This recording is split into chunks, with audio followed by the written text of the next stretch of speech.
uma aula de direito penal. Vou fazer a chamada então, tá? Conforme o pessoal vai entrando, depois eu anoto. Dia 10/8.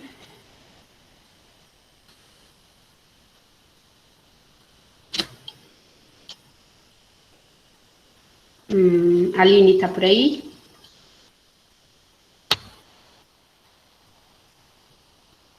Não, né? Bruna Regina. Cristiano, dispensado. Gregory. Karina. Karina tá. Marcelena. Marcos Meneghelli.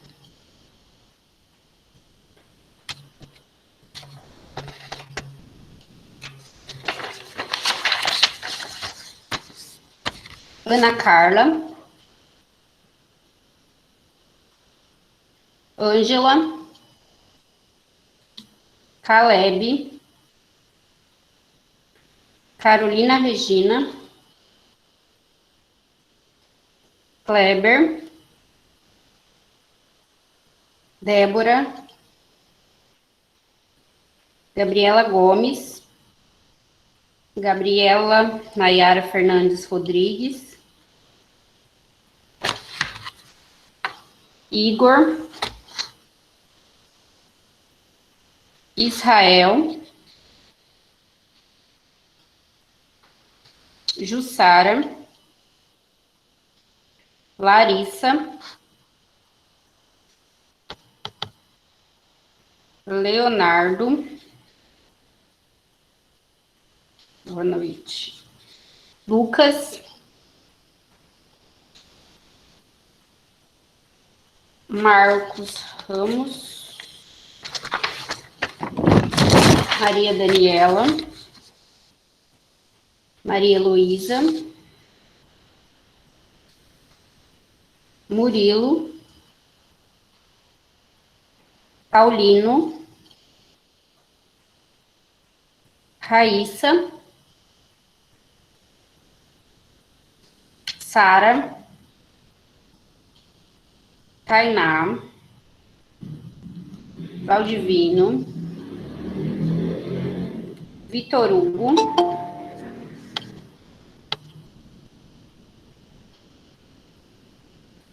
Vitor Hugo. Vitor Bacelar.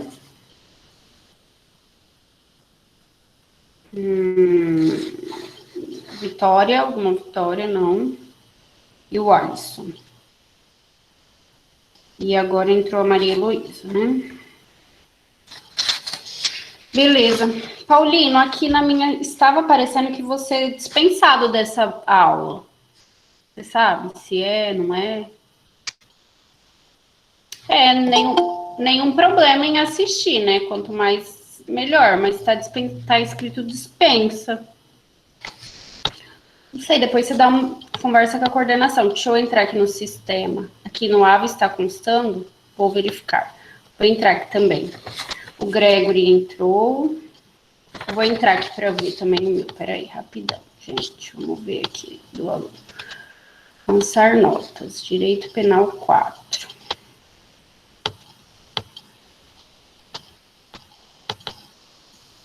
É Paulino, né? Aqui para mim tá como dispensa. Mas fique à vontade em assistir, tá? Não tem problema não. E depois você vê certinho com a coordenação, né? Se você tá dispensado ou não. Então, vamos lá, pessoal. Por nada, imagina. Nós paramos no... Onde a gente parou? Aula passada. No crime de impedimento, né? Aliás, induzimento a erro essencial ou ocultação de impedimento. Foi isso? Daí, eu falei sobre o impedimento e o erro. Daí eu falei que é de ação privada personalíssima. Acho que foi até aí, né? Ou a gente... Mais um pouco. Quem me responde aí, por favor.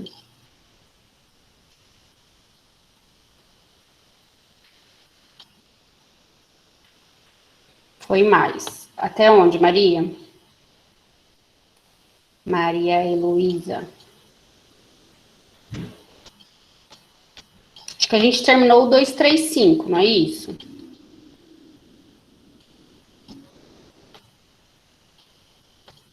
Dois, três, seis. A gente terminou o 236. Teria que começar o 237. Eu acho que é isso.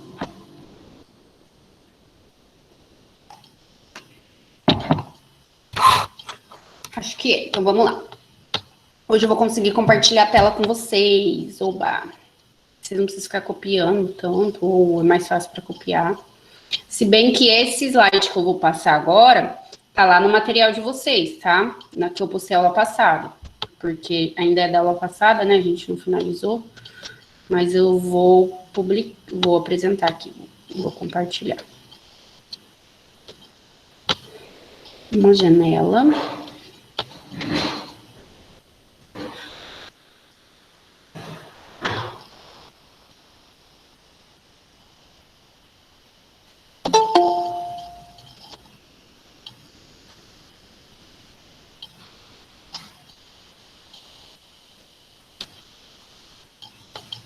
Tá, estão compartilhando? Vocês estão conseguindo ver? Não? Não, né? Ou estão? Estão? Sim? É o PowerPoint? Beleza, obrigada. Gente, então vamos lá, ó. O artigo 237 diz o seguinte. Esses alunos atrasados que atrapalham a professora. Meu Deus. Aí. Conhecimento prévio de impedimento. Contrair casamento conhecendo a existência de impedimento que lhe causa nulidade absoluta. Detenção de 3 meses a 1 ano. Então, veja bem. Olha quem é punido aqui. Quem contrai casamento conhecendo a existência de impedimento que lhe causa nulidade absoluta. Beleza. Mas e na aula passada? Qual que é o crime que a gente estudou? Ó, contrair casamento induzindo em erro essencial o outro contraente, ou ocultando-lhe impedimento que não seja casamento anterior. Então, vamos fazer uma desambiguação. Quem responde no 236 e quem responde no 237? Não daria uma identidade de crimes ali? Vocês concordam que quem contrai casamento em erro, induzindo alguém a erro, ele sabe que ele não pode contrair, certo? Então, em tese, ele estaria, sim, nessa conduta do 237. Contrair casamento conhecendo a existência de impedimento. Que ele causa nulidade absoluta, que é a caso de impedimento do 1521. Não podem casar, certo? Então, em tese, ele estaria aqui, mas como tem o artigo específico, que é o 236, ele vai ser punido lá no 236. E aqui vai ser punido aquele que não agiu em fraude, em erro. Então, olha a diferença. Aqui no 237 não fala em fraude, né? Não fala em induzimento. A pessoa contrai sabendo da existência de erro, certo? De impedimento. Lá não. Lá a pessoa tem que induzir alguém, entendeu? Então, a diferença é que lá tem o fraude, então a pessoa induz alguém. Aqui não, a pessoa casa sabendo. E essa pessoa que induz, claro que se a gente for ao pé da letra, ela também estaria cometendo o 237, mas pelo princípio da especialidade, a gente vai para o 236. Querem ver? Ó, mais fácil aqui para vocês visualizarem essa situação.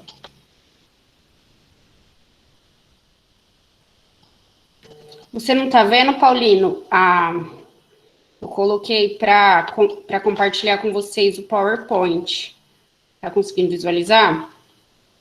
Tô vendo você. Gente, como faz para ele ver o PowerPoint?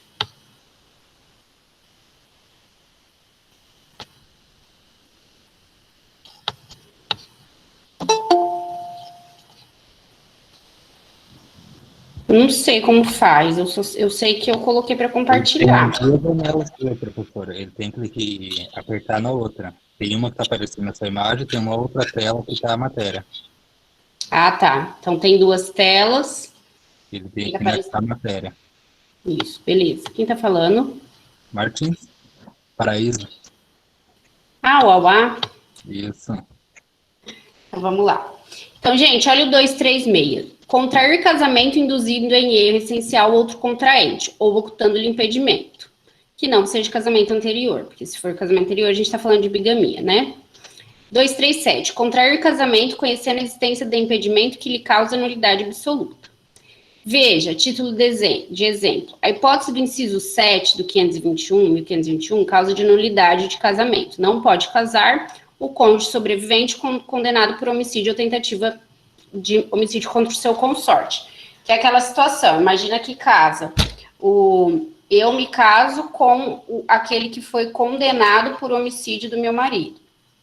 Caso o agente, ciente dessa situação, vier a casar com a viúva da vítima do homicídio, sem que ela saiba ser ele o autor do crime, em tese, os dois delitos serão praticados. Então, se eu não sei que ele é o agente, ó, imagina aqui, a gente tem 3 pessoas. Eu sou casada com ele, certo? Vocês não estão me vendo, né? Coloca pra me ver. Eu sou casada com ele. Aí esse vem e mata ele. Tá, morreu. Aí, eu, sem saber que ele matou meu marido, eu me caso com ele. Tá. Esse agente aqui, ó, ele matou meu marido e casou comigo sem eu saber. Então, ele me induziu a erro, porque é um casamento com nulidade absoluta. Em tese, ele respondeu o 237 e o 236, certo? Contudo, como houve a intenção de enganar o contraente, prevalecerá o crime do artigo 236, que tem penas mais altas. Entretanto, caso a viúva e o homicida, ambos cientes da situação, vierem a se casar, ambos praticarão o 237. Por quê? Primeiro que esse aqui não agiu em erro, certo? Ele não fraudou, ele não induziu a erro. Então, ele não vai responder pelo 236, mas ele vai responder pelo 237 porque ele estava ciente que não poderia. E a viúva, também ciente que não poderia, ciente que ele é o homicida, né, do seu esposo, casa com ele. Então, os dois respondem pelo 237, entendeu? Paulino, mesmo sem você saber, então, se eu não sei, só ele sabe, ele responde pelo 236. Por quê? Porque ele agiu em fraude, ele me induziu a ele ocultou o impedimento, entendeu? Então, só ele responde, eu sou vítima. Agora, se os dois sabem, os dois respondem pelo 237. Ficou claro, gente? Alguma dúvida? Vamos continuar. Portanto, olha, Vitor Breda apareceu, gente. Presença ilustre, hein? Portanto, a principal diferença entre os dois delitos é o emprego de fraude. Existente somente no primeiro, no 236, né? No 237 fala em causa de nulidade, mas não fala em fraude, tá bom?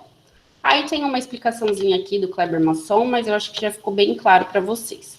Mas, de qualquer forma, tá no material, tá? Simulação de autoridade para a celebração de casamento.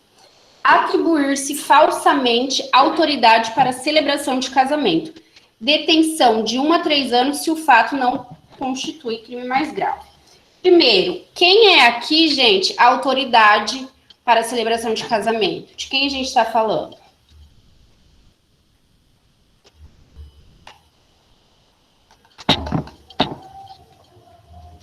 Isso mesmo, fala um de cada vez, gente, senão atrapalha, tá? Isso mesmo. Juiz de paz? Quê? Juiz de paz? O juiz de paz, isso. Entendi, o Givago, deu oi? O juiz de paz, isso mesmo.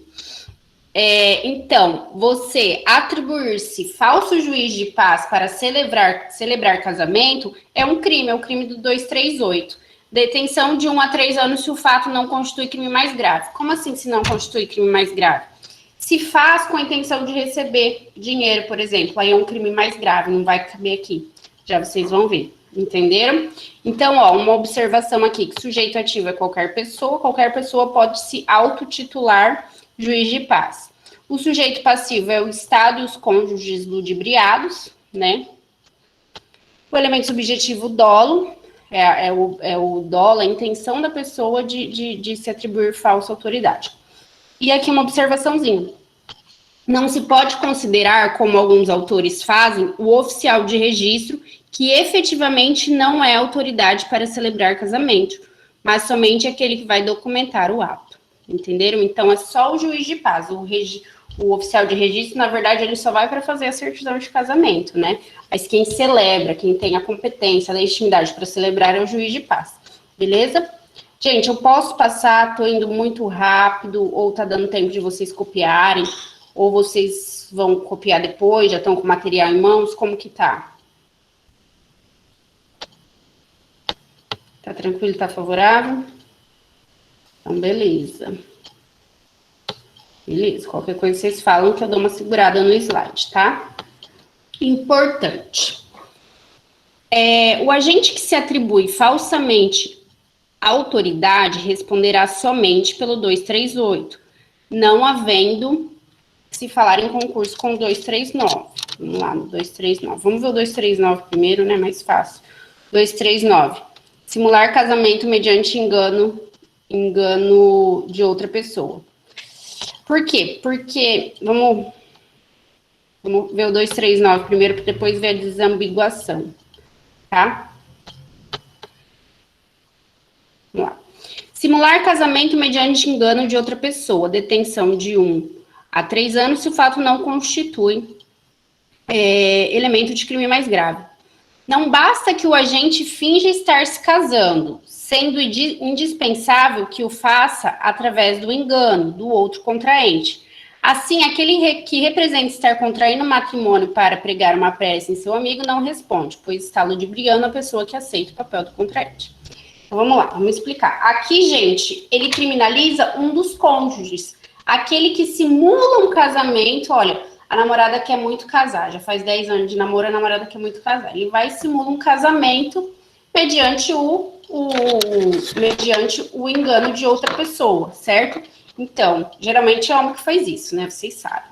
Então, ele é o autor e ela é a vítima. Entenderam? Além do Estado, porque a gente está falando de crimes contra o casamento, crimes contra a família, em que o Estado também é o sujeito passivo. Agora vamos diferenciar uma conduta da outra, do 238 e do 239. Vamos lá. O tipo penal incrimina a conduta de simular casamento mediante engano de outra pessoa. É norma subsidiária, conforme parte final do artigo.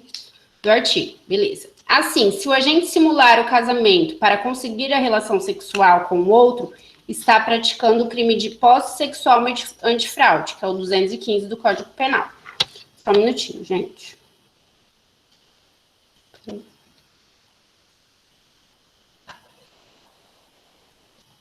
Peraí. Só vou desligar o microfone.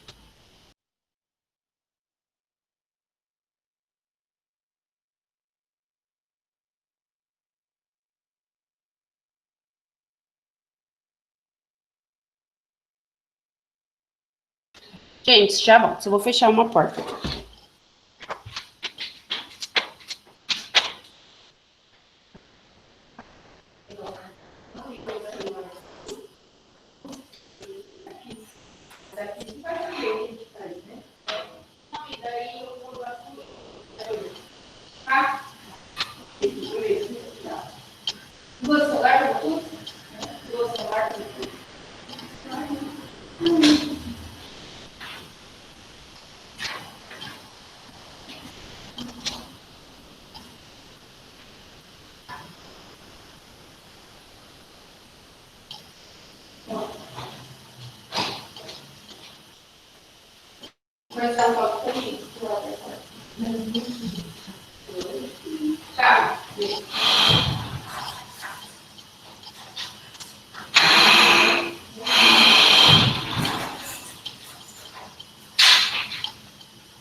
Voltei. Vou fechar a porta com a minha mãe, que ela tava indo embora.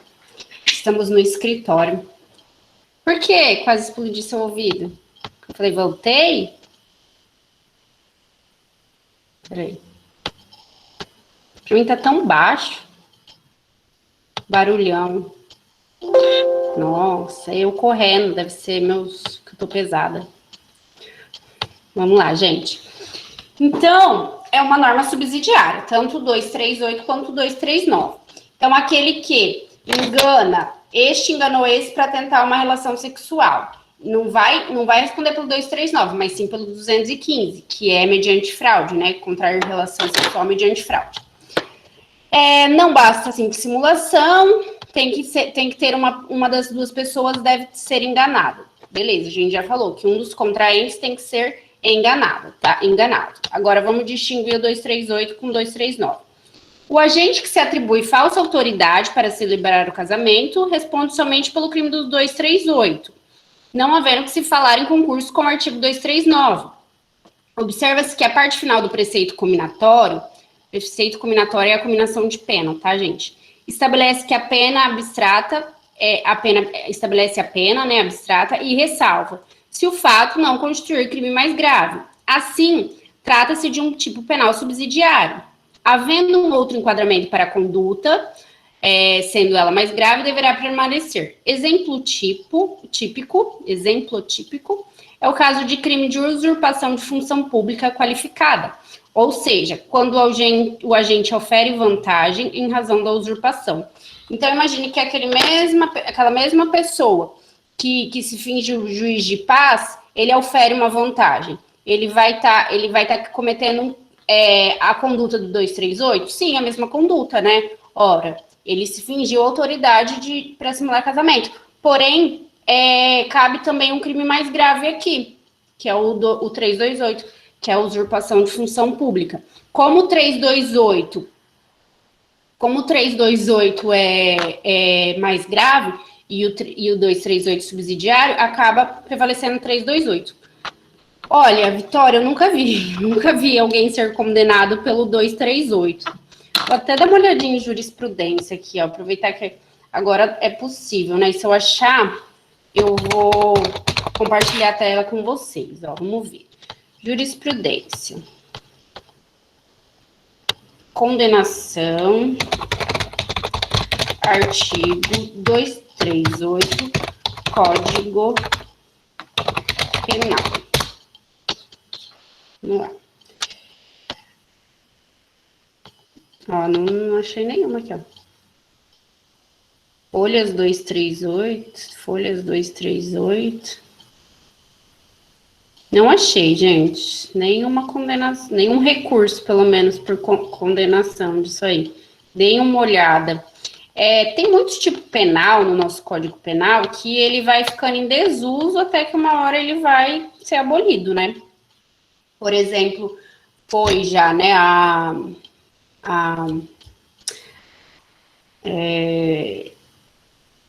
o mendigo era punido, né? Mas o que eu ia falar agora era quando o homem trai a mulher, gente. Como era o nome desse crime? Ou quando a mulher trai o homem também. Lembram que tinha um crime desse? Adultério, isso mesmo, Murilo, obrigado. Tinha um crime de adultério, hoje não tem mais. Ah, porque não existe mais adultério? Existe, mas tornou-se algo tão comum à sociedade que deixou de ser considerado crime. Outros crimes, eles acabam ficando em desuso e vem uma lei e altera. Mas enquanto não vem a lei e alterar, a gente tem que ir explicando, ensinando e aprendendo. Mas realmente um crime que eu não vejo muito. Não vejo nada, na verdade. Beleza? Já o crime de abandono material, eu vejo. E muito. O crime de abandono material, gente, está lá no 244 do Código Penal. Certo? Abram o código de vocês aí. Eu acho que agora todos assistem a aula com o código na mão, né? Tenho certeza, porque não tem que carregar para a faculdade. Então, tenho certeza que vocês assistem. O Greg roubou o meu. O Greg roubou o seu? Greg, devolve, Greg. Amanhã prepara a cerveja que eu vou levar para você aí. Ô Murilo, mas foi mediante violência ou grave ameaça ou foi só furto? Foi furto, só furto mesmo. Ou foi apropriação indébita? Ó, tá ficando difícil, hein? Agora eu prefiro não opinar, professor. Obrigado pelo auxílio. Ah, tá bom. Gente, o capítulo 3 vai falar dos crimes contra a assistência familiar. Então, a gente está falando ainda dos crimes contra a família, mais especificamente é que o nosso objeto jurídico é a assistência familiar, certo? Então, o abandono material, 244. Quem pode ler para mim? Vou escolher alguém bem aleatório que está assistindo novela da Ruivinha lá. Paulino, o artigo correto é o 244, tá? E quem eu vou escolher é a Gabriela Rodrigues. Vai, Gabi, mostra que você tá ouvindo a minha aula.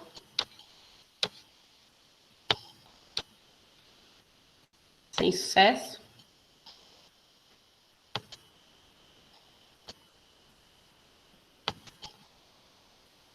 Não, sem sucesso. Karina. Gente, eu vou fazer várias perguntinhas assim para ver se vocês estão ligados. Estou sem VAD, tá. Pelo menos está ouvindo. Obrigada, Karina. Leonardo.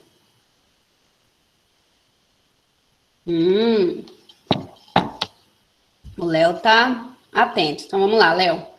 Gabi, era a Gabi Rodrigues, eu acho que eu tinha falado. O próximo eu chamo você, tá? Ok, Léo, pega o VAD. Já era para estar na mão aberto, né? Mas tudo bem. Gente, por que vocês não deixam eu ver o rostinho de vocês?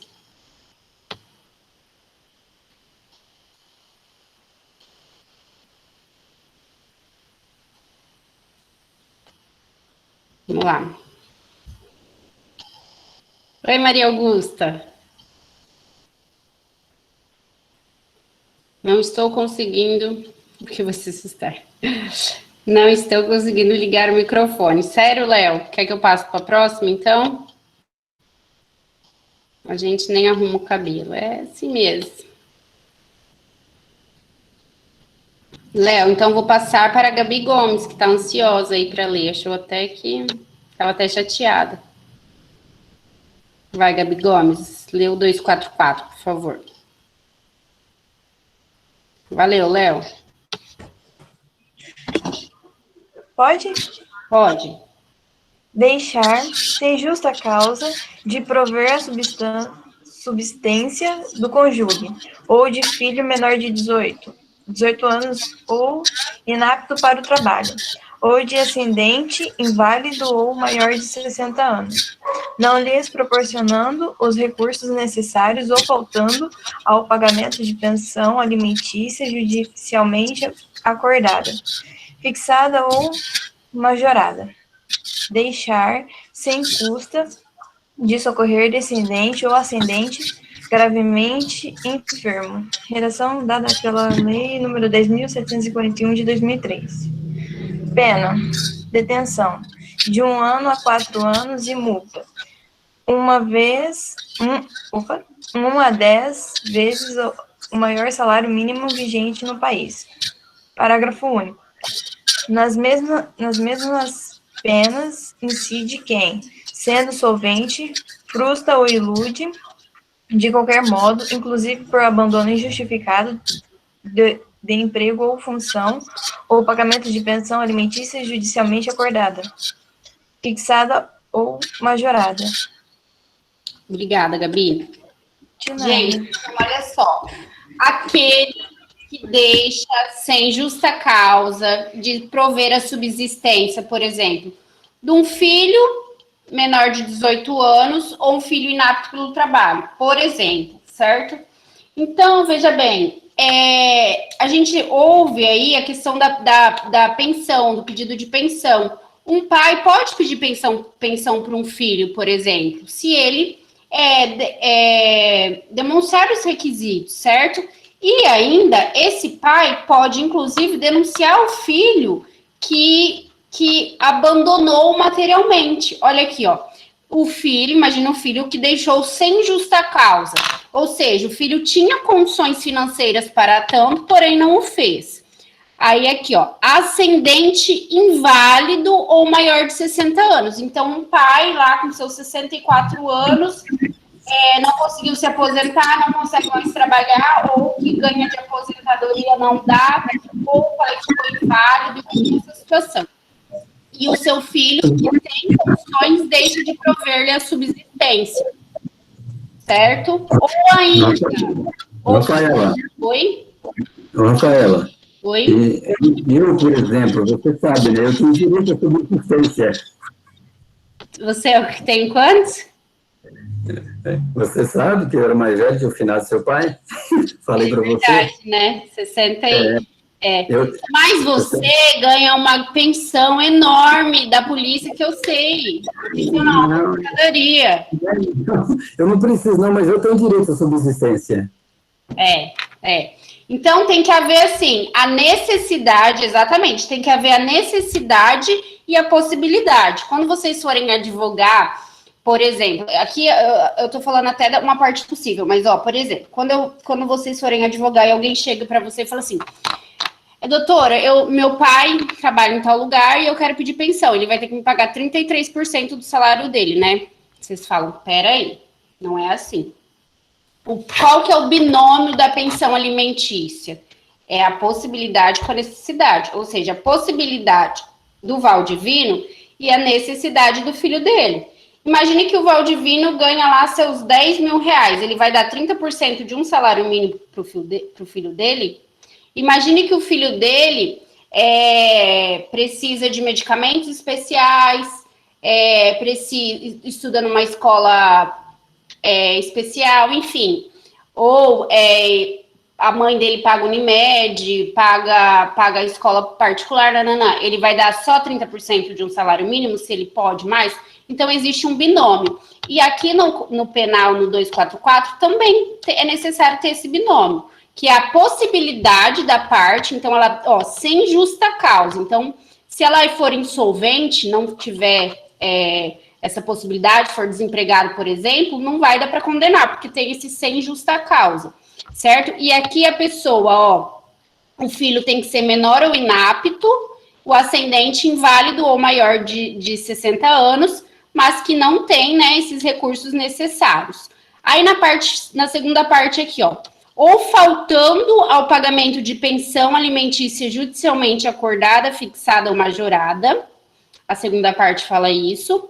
E a terceira parte, deixar sem justa causa de socorrer descendente ou ascendente gravemente enfermo. Então, são várias condutas, gente, que a gente pode constar aqui do crime de abandono material, certo? Mas lembrando que a pessoa tem que deixar sem justa causa, ou seja, eu não pago, eu não ajudo porque eu não quero mesmo. Eu sou uma pessoa ingrata, porque eu sou sem coração. Não é porque eu... Agora, eu não ajudo porque, eu tô pior que ele, né? Eu nem trabalho, tô desempregado, daí é diferente, certo? Então, a pessoa tem que ter condições de prover a subsistência do outro, certo? E o outro, quem que pode ser vítima aqui? O cônjuge, o filho menor de 18 ou inapto, o ascendente inválido ou menor de 60 anos. Aí depois, aqui o alimentado, né? Aqui nessa segunda parte, quem vai ser o sujeito passivo é o alimentado. E na terceira parte, quem vai ser o sujeito passivo é descendente ou ascendente gravemente enfermo. Conseguiram visualizar a conduta, a necessidade, a possibilidade, quem é o sujeito ativo, quem é o sujeito passivo? Conseguiram, gente? Não é 30% do salário que ganha?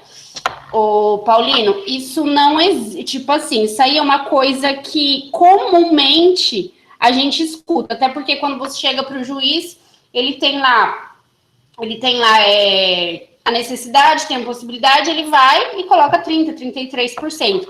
Mas isso não está em lei, entendeu? E pode ser também do salário que ganha, ou pode ser do salário mínimo. Tudo isso é o que o juiz determinar o que você fizer em acordo, entendeu? Não existe uma regra na lei que fala, tem que ter 30% do que ganha, ou tem que ter 30% do salário mínimo. Não existe isso, entendeu?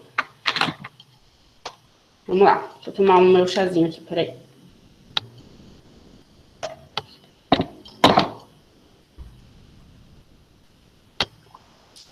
Gregory, seria neto e bisneto? Pode ter, descendente. Quando fala descendente, pode ser neto e bisneto, tá? Neto, bisneto, tataraneto, tudo deixe gravemente enfermo. Beleza? E o ascendente aqui, ascendente gravemente enfermo, ascendente inválido ou maior de 60 anos.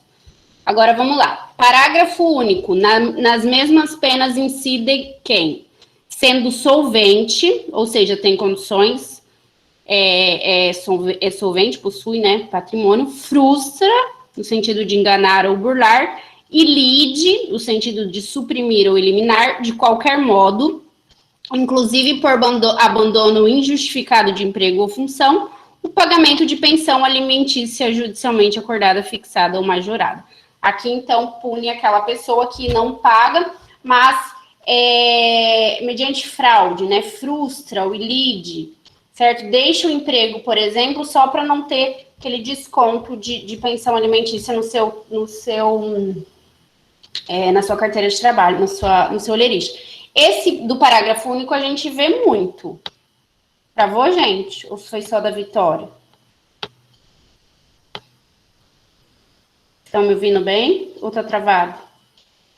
Normal. Aqui tá de boa, prof. Tá bom.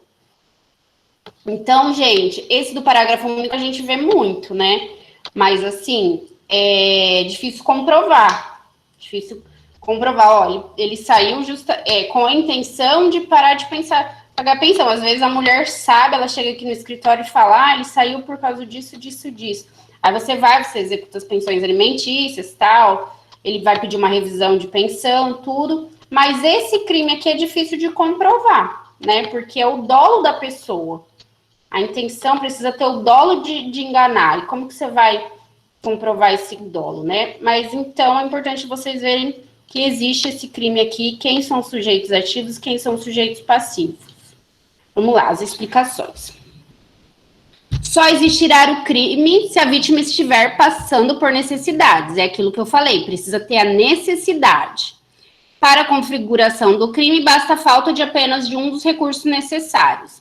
Seja a moradia, seja a higiene, seja vestuário, enfim. Seja saúde, alimentação, tal.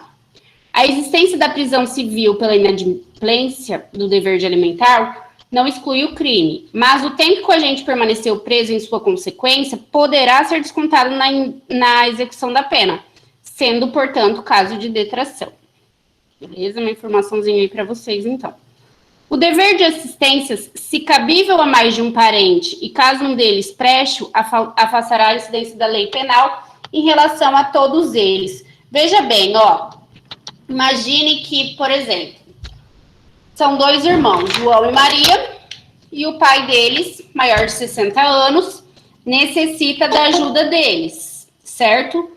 O João vai e ajuda, presta assistência. E daí, a Maria vai responder pelo crime? O que vocês acham? Não, né, Uauá? Não vai. Por quê? Porque não existe mais a necessidade. Não é porque a conduta dele prestou a ela, não é nada disso. Não entra nessa vibe. É porque não existe mais a necessidade. A necessidade que o pai tinha foi suprida por um dos agentes, um dos obrigados. Então, deixou de existir a necessidade, portanto, vai faltar o elemento do crime, que é justamente aqui, ó, a necessidade, certo? Tratando-se de tipo misto cumulativo, a realização de mais de uma conduta dá lugar ao concurso material de delitos. Gente, importante, porque até agora a gente só estava vendo tipo penal alternativo, né?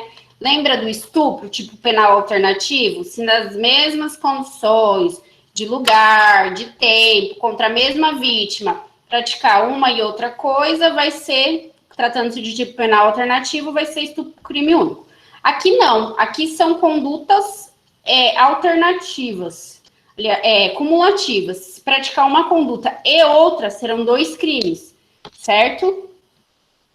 Então, aqui, ó, apesar de ter várias, várias condutas, né, várias possibilidades, praticar uma e outro vai ser aí cumulativo, né? Entenderam?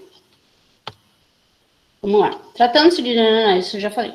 Se o sujeito condenado irrecorrivelmente nas penas combinadas para o delito perseverar em sua conduta criminosa, poderá ser novamente processado, sendo cabível, então, a aplicação do artigo 71, crime continuado. Então, o que eu estou dizendo aqui? Imagine que... quando faz assim, estão chamando, o que é? Ah, tá, a Ângela quer entrar. Imagine no caso, por exemplo, em que o agente não prestou assistência para o pai. Aí ele foi condenado. Aí, de novo, ele não presta assistência. E, de novo, aí vai dar um crime continuado, entendeu? O crime continuado lá do 71. O que diz o artigo 71? Abram lá, quem está com o VAD na mão. É que quando fala em concurso de crimes, a gente tem um concurso material, formal e o crime continuado. Então, aqui a gente está falando da possibilidade de se caracterizar o crime continuado do 71 do Código Penal. Que diz o seguinte: quando o agente, mediante mais de uma ação ou omissão, pratica 2 ou mais crimes da mesma espécie e pelas condições de tempo, lugar, maneira de execução e outras semelhantes, devem os subsequentes ser havidos como continuação do primeiro, beleza? E a pena, então, aplica-se a pena de um só dos crimes se idênticas ou a mais graves se diversas, aumentada em qualquer caso de 1/6 a 2/3. Então, vai ser aplicado uma pena e depois aumenta aí de 1/6 a 2/3. Entendeu? Eu aceitei a Ângela. A Ângela entrou? Deixa eu ver aqui. Então, nesse caso específico, é aplicável o crime continuado. Bom, é isso quanto ao abandono material. Ficou alguma dúvida quanto ao crime de abandono material?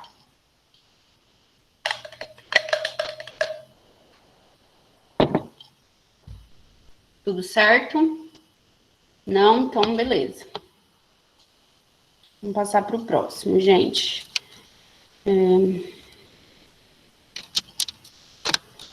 Vamos passar, gente. A gente não tem tempo hábil para ver todos os crimes, né? Vamos passar rapidinho pelo abandono intelectual do 246. Deixar, sem justa causa, de prover a instrução primária de filho em idade escolar. Detenção de 15 dias a 1 mês. Então, vamos lá. Deixar de prover significa não mais providenciar. No caso de penal, instrução primária do filho. Sujeito ativo é o pai, sujeito ativo especial aqui, né, próprio, trata-se de crime próprio, porque quando fala instrução primária de filho, só pode ser o pai o sujeito ativo, então é um crime próprio. E o sujeito passivo, né, é o Estado e o filho em idade escolar. Gente, qual que é a idade escolar? Lembrando aqui que é instrução primária em idade escolar, aí entra esse slide aqui, ó. Idade escolar é o período de vida que abrange a pessoa aos 4 aos 17. E a instrução primária são quando se alfabetiza uma pessoa, ensinando-lhe os conceitos básicos e fundamentais da sua formação educacional. Então, veja bem, a partir dos 4 anos a gente sabe que o estudo é obrigatório, né, em tese. Então, dos 4 aos 17, porque depois dos 18 cada um sabe o que faz. E quando o pai tem o dever de matricular o filho, de garantir que o filho vai para a escola, sob pena de responder por um crime de abandono intelectual. Quando está na fase de alfabetização, que é o ensino fundamental. Certo? Será que... Deixa eu pensar aqui, deixa eu olhar no meu material aqui, que agora me pairou uma dúvida. Peraí.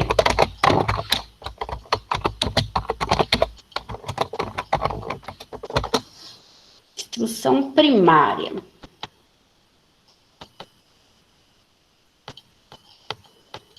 O ensino fundamental, o ensino médio. O ensino fundamental, isso mesmo, né? Acho que até os 12... Primeira, segunda, terceira, quarta, até a quarta série, né? Como que chama até a quarta série mesmo?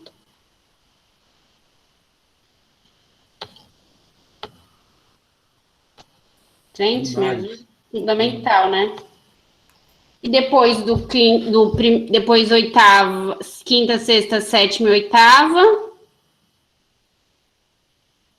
médio. E depois primeiro, segundo, terceiro ano, daí que é médio, não é? Primeira, quinta é primário, quinta, nono é fundamental, aí primeiro ao terceiro é médio. Então a gente está falando, o Vitor está falando, né? Então é isso mesmo, a gente está falando até o quinto, que é o referente ao primeiro grau, tá? Esse que seria a instrução primária. Um exemplo disso aqui. Esse aqui eu já vi um processo. Quando eu era estagiária do Dr. Gustavo, juiz aqui de Paraíso do Norte, eu peguei um processo em que a mãe estava sendo acusada aí do abandono material. Por quê?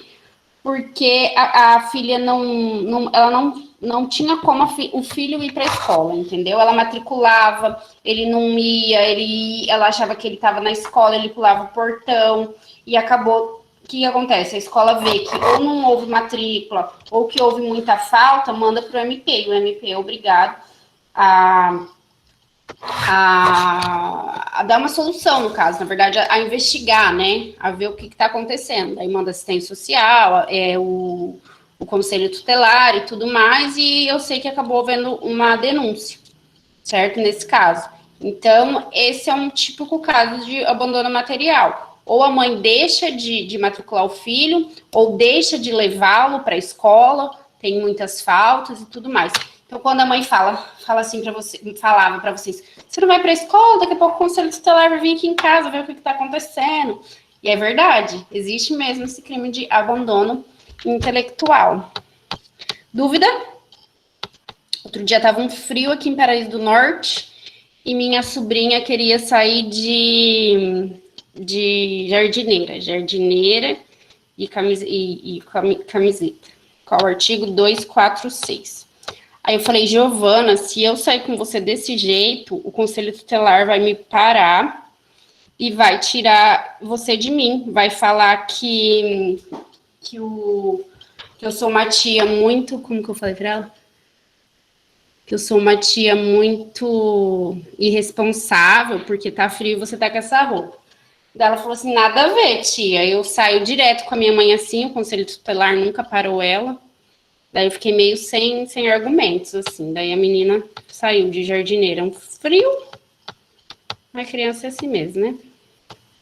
Quem tem que educar é mãe e pai. Tio e tia só curte. Gente, então tá. Essa é a nossa aula 1. Aqui a gente fecha a aula 1. Vamos para a aula 2. Parou de compartilhar com vocês?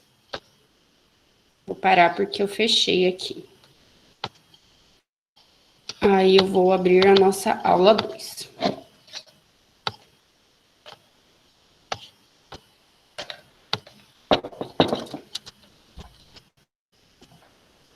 Gente, aula 2 eu vou falar para vocês do crime de incêndio, depois do crime de epidemia. Eu não quero enrolar muito nesses crimes menos usuais, assim, porque uma das nossas matérias, que eu falo até que é a principal, né, são os crimes contra a administração pública. E os crimes contra a administração pública, eles são importantes porque a gente está no nosso dia a dia.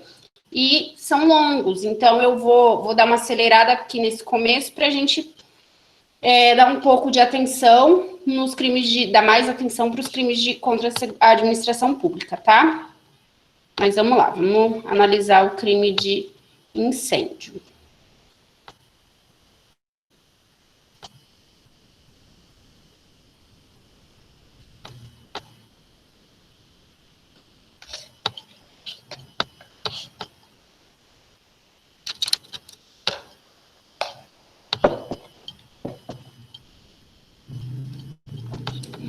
O título 8 tá dos crimes contra a incolumidade pública, vai do 250 até o 285.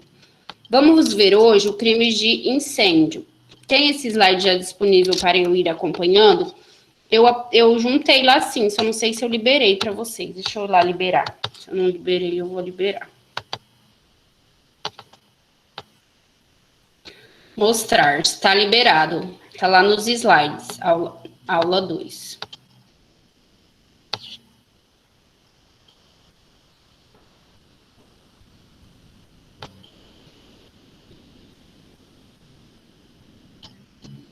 Não sei se liberou ou não, porque eu acho que eu tenho que fazer o login de novo. Peraí.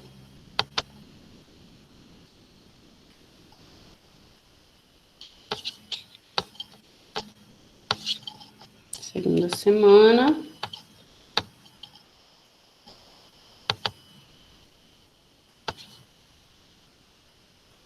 Agora liberei.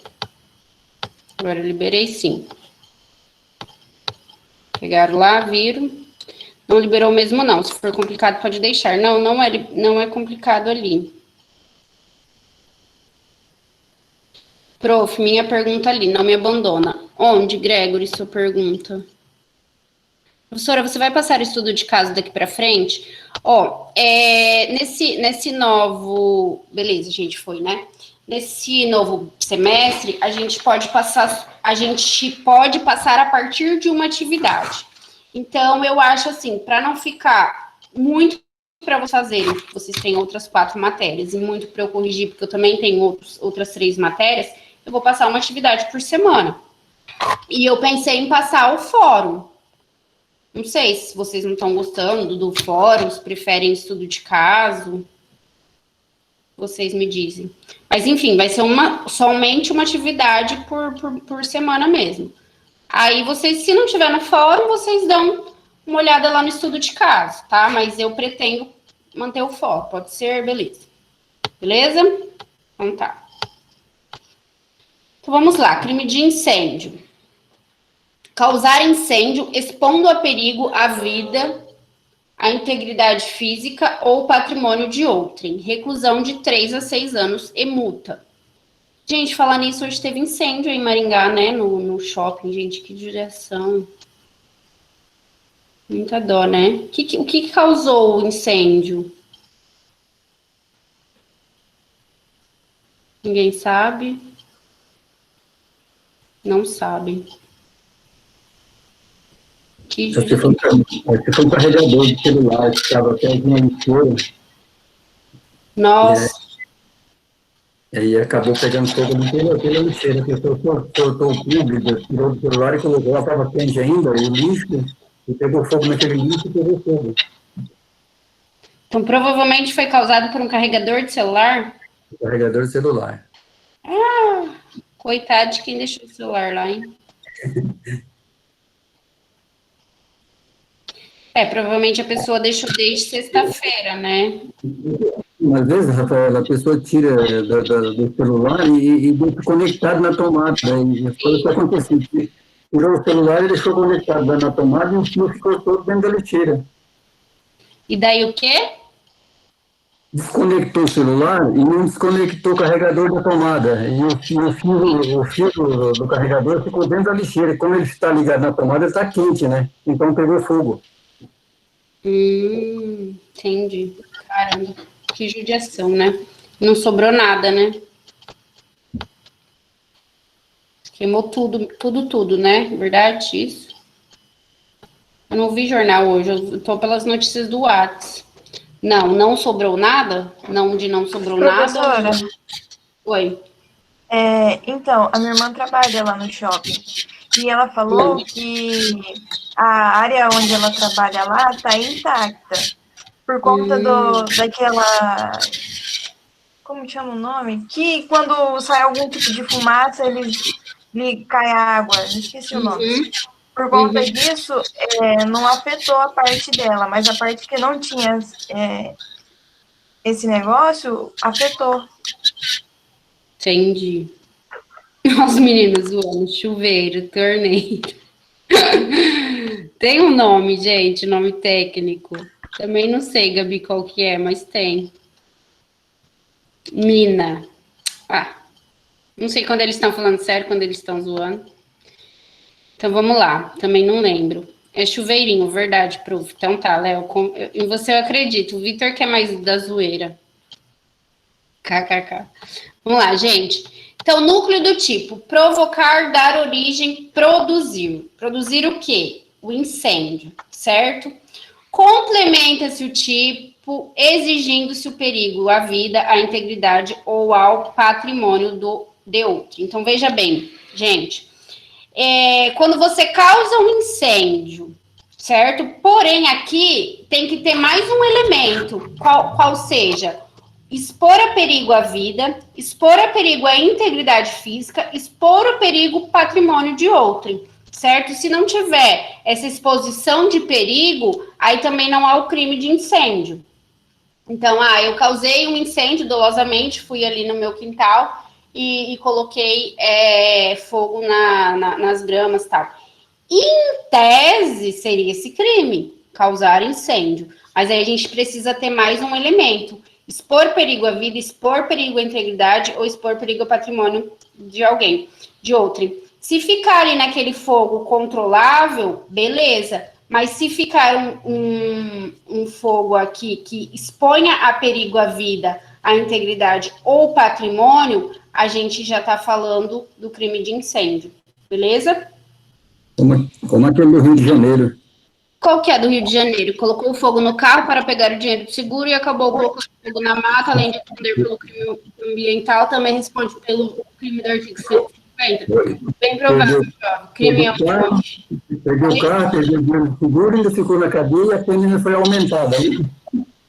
Gente, quando faz isso ainda pro veículo, é estelionato contra a seguradora, quer ver?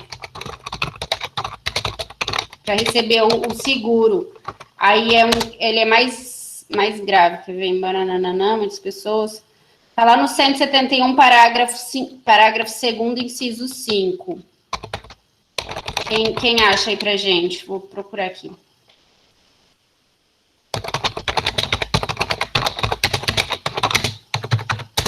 Alguém achou, gente, 171?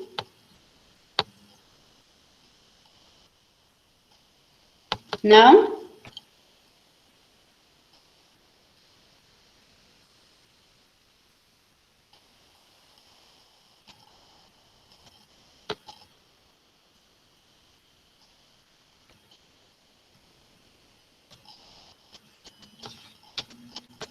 Gente, ninguém me ajuda aqui, me auxilia, eu vou olhar aqui no meu código. Minha internet tá lenta. Ó, lá no 171, parágrafo 2º, nas penas incorre quem? Parágrafo 2º, cadê? Parágrafo 2º. Fraude,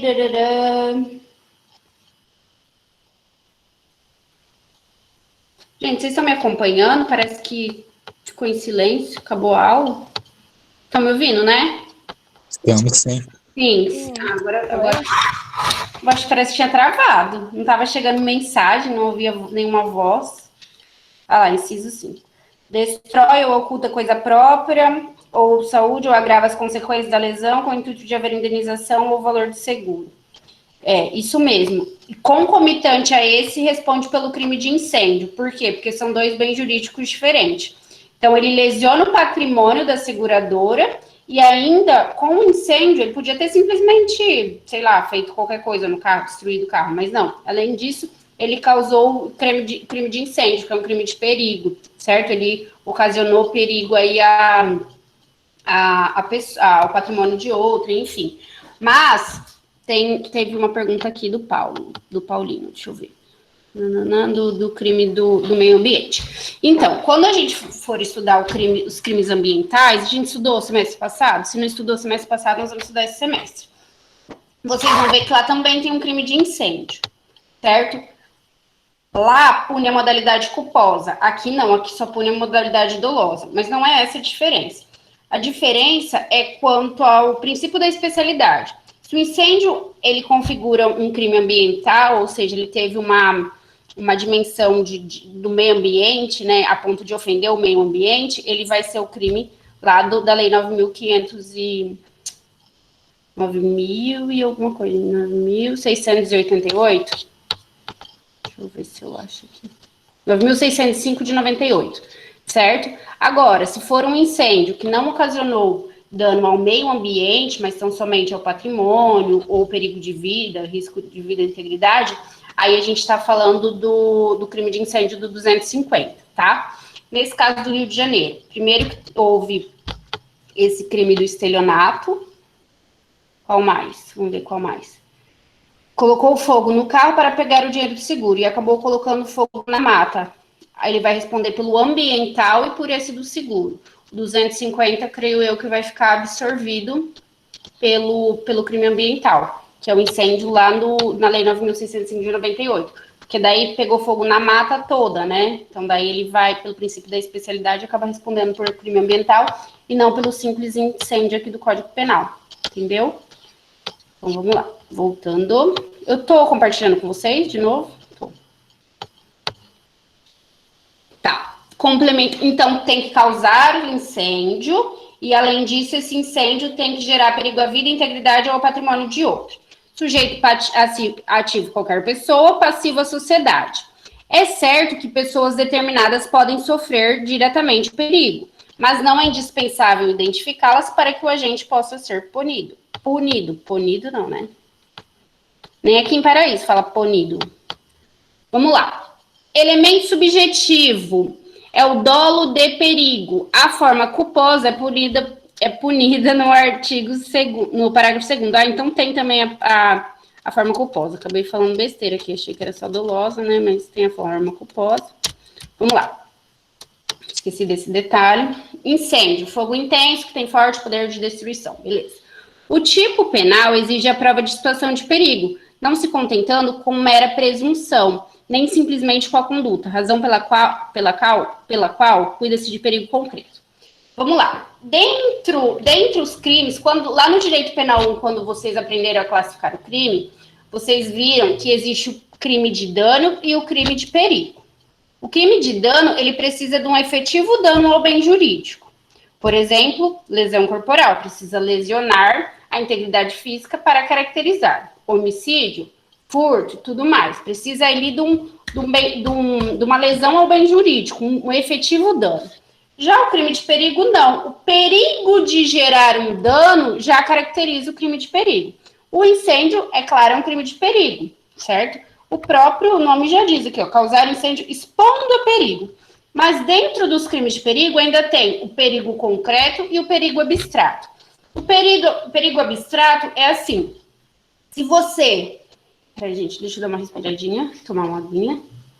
E não tem o Alisson para me interromper, o Vitor para conversar, fazer uma piada, então eu só falo, aí eu vou dar coisa. Entenderam, né? Pronto, vamos lá.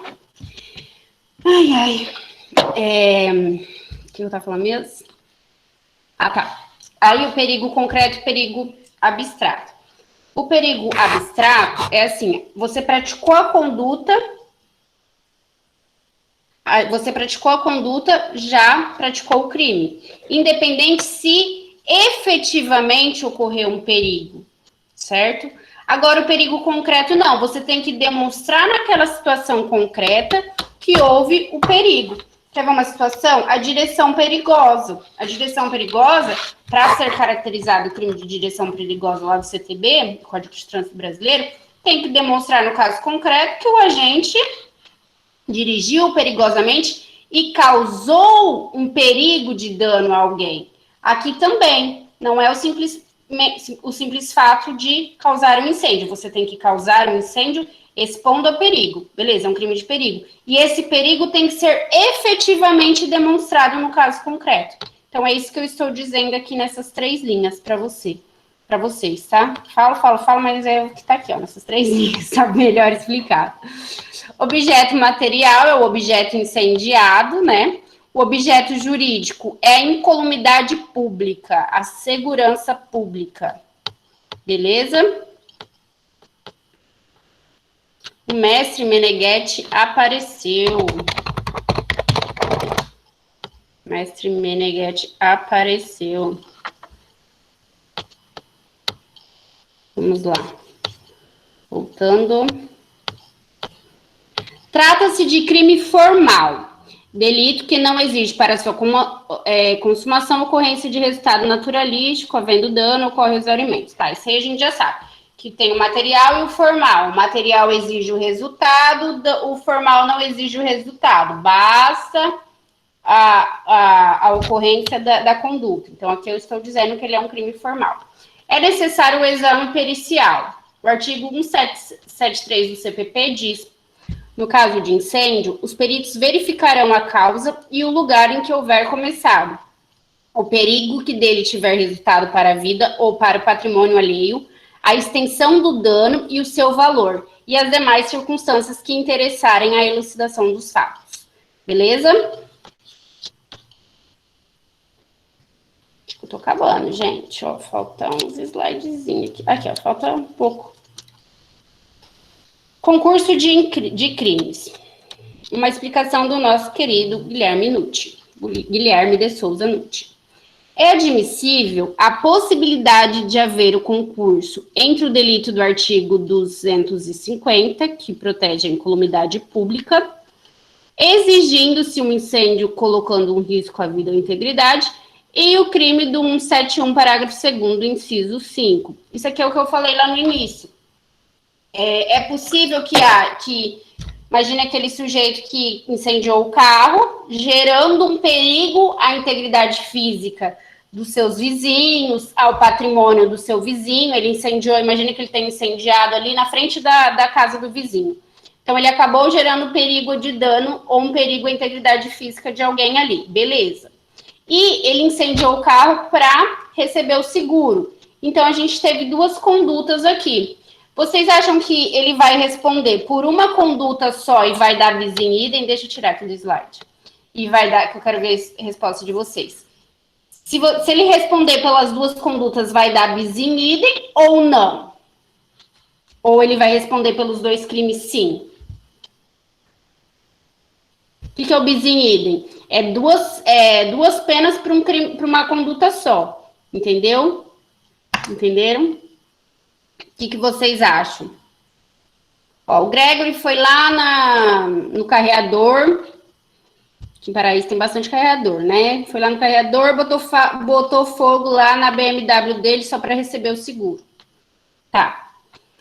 Ele gerou um perigo de dano à pessoa que estava passando. Na hora ele não viu uma pessoa passando, ele gerou um perigo à integridade física dessa pessoa. E, ao mesmo tempo, ele foi um crime contra a seguradora, um crime contra o patrimônio, que ele tinha o objetivo aí de receber o seguro. Então, ele cometeu dois crimes, ou se ele for condenado pelos dois crimes, vai dar bis in idem, ou não vai dar bis in idem, ele responde pelos dois. O que vocês acham? A Carol disse que ele responde pelos dois. A Dani, 2. Bruna, 2. O Vitor e o Alisson acham que... O Paulino, 2. E a Vitória, 2. O Vitor, 2. Vitória, 2. Tá. Agora, Murilo, 2. Agora, por quê? O Vavá vai com a maioria. Tá bom. Por quê? Por que vocês acham que não dá bis in idem? Bis in idem é assim, ó. Você gera um resultado naturalístico contra um bem jurídico e você acaba respondendo duas vezes. Por exemplo, eu botei fogo no carro e eu tô respondendo 2 crimes. Entendeu? Isso mesmo, Bruna. São 2 crimes distintos, não dá o bis in idem. Por quê? Porque um é o patrimônio da seguradora. Um crime, o bem jurídico é o patrimônio. Outro sujeito passivo é a seguradora. O outro crime, o bem jurídico, é a incolumidade pública e quem é o sujeito passivo é a sociedade. É o que está explicando aqui o nosso Guilherme Nucci. Tá? Vai estar lá no material de vocês. Gente, eu não sei, eu posso falar esses dois, eu tenho que fazer chamada ainda e dar esses 2 slides. O que vocês acham? Posso tocar, ou eu faço chamada e tchau, ou eu posso terminar esses 2 slides? Chamada. Temos até as 22. Ô, Vavá! Então vamos, é falso. Eu vou falar agora. Não, depois dessa, agora o Alisson vai ficar até as 22 comigo, tá, gente? Ó, vamos lá. Aumento de pena. As penas aumentam-se de 1/3. Inciso 1. Se o crime é cometido com o intuito de obter vantagem pecuniária em proveito próprio ou alheio. Inciso 2. Se o incêndio é em casa habitada ou destinada à habitação, então aqui, gente, são causas de aumento de pena. Em razão da periculosidade, vai aumentar aqui no inciso 2. Em edifício público, destinado a uso público ou a obra de assistência social ou de cultura. C. Embarcação, aeronave, comboio ou veículo de transporte. D. Em estação ferroviária ou aeródromo. E. Em estaleiro, fábrica ou oficina. F. Em depósito explosivo, combustível ou inflamável. D. Explosivo, D. Combustível ou inflamável, né? Ou D. Inflamável. Em poço petrolífero ou galeria de mineração. Em lavoura, pastagem, mata ou floresta. Aí, observação aqui, que em todas essas hipóteses do inciso 2, há possibilidade de encontrar grande quantidade de pessoas, o que aumenta aí o dano. Além disso, em determinados locais, como aqui em depósito de explosivo, etc., tem a possibilidade de propagação, né, maior. Por isso aí que caracteriza aí esse aumento de pena. Isso justifica o aumento de pena de 1/3, tá? Quanto ao inciso 1, configura quando há intuito do agente obter a vantagem, proveito próprio ou terceiro, tá? Delmanto, o doutrinador Delmanto, sustenta não ser admissível a configuração da causa de aumento de pena quando o agente atuar mediante paga, isto é, tendo recebido dinheiro antes de causar o incêndio. Já o NUT discorda de tal posição. Isso é uma questão, assim, de colocação pelo legislador. O que acontece aqui, ó? Quando é cometido com o intuito de obter vantagem, em proveito próprio ou alheio. Então, o Delmanto diz assim, bom, se ele comete com o intuito de obter a vantagem, não vai caracterizar se ele está agindo mediante pago, ou seja, mediante pagamento. Ele já recebeu dinheiro antes, então não caracteriza. Então, por uma questão meio lógica, né, das palavras, como o legislador colocou a frase. Já o NUT discorda, diz assim, ó, o objetivo do legislador é elevar a pena em razão do lucro, né, em razão da vantagem. Então, pouco importa se foi antes ou depois. Então, existe aí essa rusga aí doutrinária, essa discordância doutrinária, tá? E para finalizar o crime de incêndio, temos o parágrafo 2º. Se culposo o incêndio, é pena de detenção de 6 meses a 2 anos. Então, incêndio culposo, então eu esqueci ali o meu celular, meu carregador, e aquilo causou um incêndio culposo. Por quê? Porque eu fui negligente. Mas que gerou perigo de dano a outro, gerou perigo de dano à integridade física, a patrimônio de outrem ou à vida, certo? Então, é possível, sim, um incêndio culposo. Beleza, gente? Vou fazer a chamada, só um minutinho. Ai, ai. Bruna, Regina, tá presente, né? Gregory, Karina,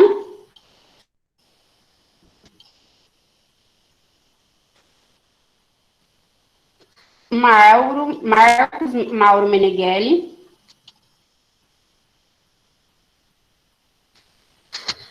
se eu não chamar alguém, gente, vocês avisam, tá? Às vezes passa batido. Ana Carla, Ângela. Gente, vamos falando o presente de acordo com o que eu chamo, tá? Mauro tá, Meneghelli tá ali. Ângela, Caleb, Carolina,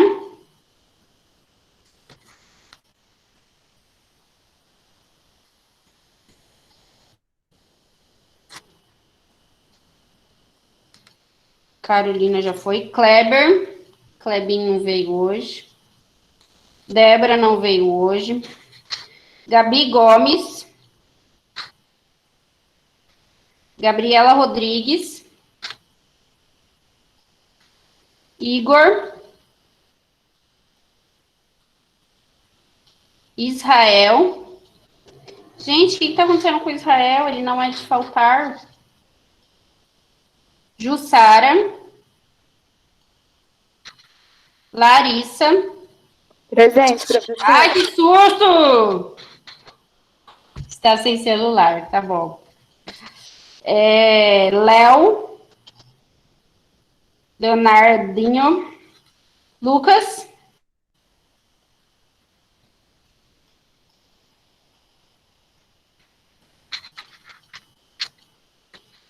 E só, né? Faltou chamar alguém? Vitória. Ai, gente, falta um monte ainda, calma. Maria Daniela, Maria Heloísa, Murilo, Paulino. Tô aqui, professora. Raíssa. Tara. Tainá.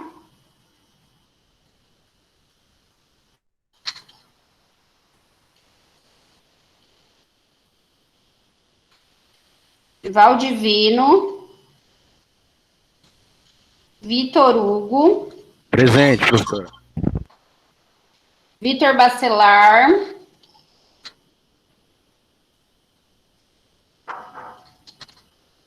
Já vai. Peraí, gente, rapidinho. Chame o Vitor Bacelar aí para responder presença.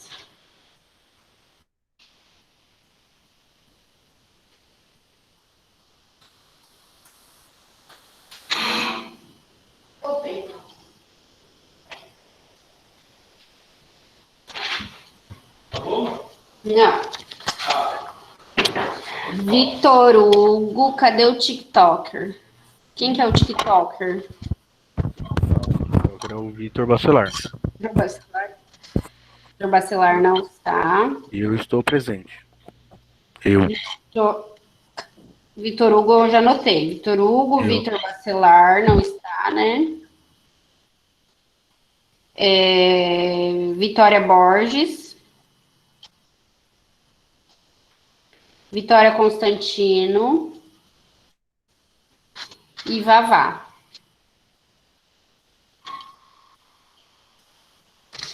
Beleza, gente. Alguma dúvida na nossa aula de hoje, na nossa aula de ontem? Eu tenho. Não, pode falar. Quando volta presencial?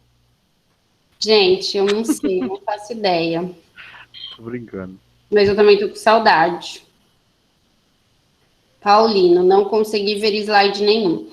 Paulina, esses slides vão estar lá no AVA, tá? Já estão, na verdade. E logo também vou lançar aí o vídeo. Murilo, acabou porque, na verdade, assim, deu o tempo médio que os professores estão postando lá no grupo que é para fazer, mas se vocês quiserem tocar, para mim, tudo bem. Tem aula preparada aqui até a 10ª, por aí. Como que vocês estão fazendo, gente, diariamente? Vocês estão indo até mais tarde? Vitor, me responde, até que horas vocês estão indo? Tá indo até esse horário mais ou menos, professor. Vai até as 9, 8h40, 8h50. Então tá. Aí sim, né? Acabei de curtir sua foto no Instagram, viu? Quem? A minha? Do Greg, professora. Curte lá também, segue comigo. Ai, tá bom. Então tá. O Gabi ainda vai fazer janta, o Gregory tá postando foto no Instagram. Gente, então tá, vou encerrar então nossa aula e já vou lançar lá, tá? Meia horinha ele manda o Meet manda no e-mail, daí já vou lançar lá. Muito obrigada a vocês pela presença. E até semana que vem, se Deus quiser. Beijos e boa noite.